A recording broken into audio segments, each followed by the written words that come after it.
نحمدہ ونصلی علی رسول الکریم اما بعد۔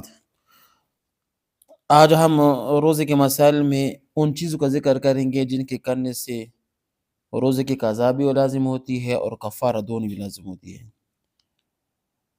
کفارہ کسے کہتے ہیں؟ کفارے میں کچھ تفصیل ہے، ٹھیک ہے نا۔ پہلے ہم صورتیں پڑھتے ہیں، پھر اس کے بعد ہم پھر کفارہ وغیرہ کی کیا کریں گے، تعریف کریں گے۔ قضا ہوتی یہ ہے کہ ایک روزے کی قضا میں ایک روزہ رکھا، جس کو کہتے ہیں قضا، ٹھیک ہے۔ اور کفارہ ہے کہ ایک غلام آزاد کرے، پہلے تو یہ ہے ایک غلام، ٹھیک، جس پر کفارہ لازم ہو جائے نا روزے کی کفارہ، اس کو چاہیے کہ پہلے ایک غلام آزاد کرے۔ جہاں غلام نہیں ملتے یا اس کے خریدنے پر قدرت نہیں تو وہاں 60 روزے مسلسل رکھے، مسلسل، کسی کے درمیان میں کوئی گیپ نہ ہو، بیچ میں ناغہ نہ ہو، ورنہ پھر شروع سے 60 روزے پورے کرنے ہوں گے۔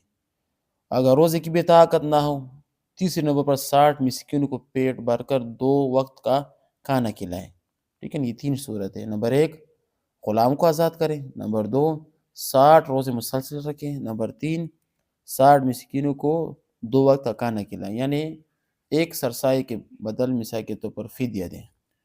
جتنے مثال ایک آدمی کا سرسایہ ہوتا ہے، یہ صدقۃ الفطر ہوتا ہے نا، اس کے برابر ایک آدمی کو کیا کرے، وہ صدقہ دے۔ یہی صورت بھی ہو سکتی ہے، ٹھیک ہے۔ اب وہ صورت ہے جن میں قضا اور کفارہ دونوں لازم ہے، یہ ہے۔ نمبر 1 جان بوجھ کر کچھ کھا پی لیا، جان بوجھ کر، تو عام پر روزے کی قضا بھی ہوگی اور کیا ہوگا، کفارہ بھی ہوگا، ٹھیک ہے۔ نمبر 2 کسی بزرگ کا تھوک تبرکن چاٹ لیا، یا بیوی اپنے بچے کا لعاب نکل لیا، تو ان صورت میں بھی کیا ہوگا، قضا بھی روزے کی ہوگی اور کیا ہوگی، کفارہ بھی ہوگی۔ مسئلہ معلوم ہو یا نہ ہو، بیوی سے صحبت کرے جبکہ روزہ یاد ہو، ٹھیک ہے۔ روزے کے حال میں بیوی سے صحبت کرے تو یہ سے کیا ہوتا ہے، وہ روزہ ٹوٹ جاتا ہے، قضا بھی اور کفارہ بھی ہے۔ جان بوجھ کر کچا گوشت یا چاول کھا لیا ہے تو اس میں کیا ہوتا ہے، روزے کی کفارہ اور قضا دونوں لازم ہے۔ جان بوجھ کر سگار، حقہ، بیڑی اور سگریٹ وغیرہ پینا تو اس سے کیا ہوگا، روزے کی قضا بھی لازم آ جائے گی اور کفارہ دونوں بھی لازم آ جائے گا۔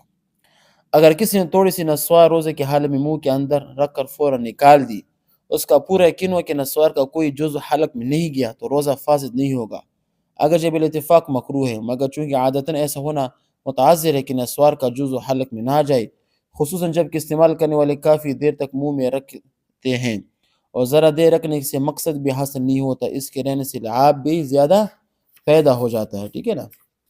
لہٰذا مراجع طور پر نسوار استعمال کرنا مفسد صوم ہی قرار دیا گیا اور اس سے قضا اور کفارہ کیا ہوگی، دونوں لازم آئے گی، ٹھیک ہے۔ تو یہ کچھ صورتیں جہاں پر روزے کی قضا بھی لازم آئے گی اور روزے کے کیا ہوتے ہیں، کفارہ بھی لازم آ جاتا ہے۔ وآخر دعوانا ان الحمد للہ رب العالمین۔